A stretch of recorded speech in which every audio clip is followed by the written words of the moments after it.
The third day of the Salesian Model United Nations was on 24th March 2023. Mr. Nuri Sherpa, a member of GTA Sabha, visited the SMUN delegates today.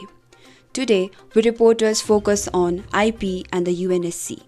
The international press is a network of top journalists, media executives, and editors on a global scale. Its goal is to protect media freedom wherever they are in danger. Here in the hills, the first thing we need is voice for the voiceless. So you can have all your international committees later and talk about international development only when the base the local grounds are developed.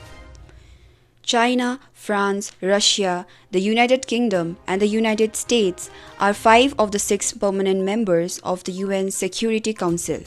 It makes recommendation to the General Assembly.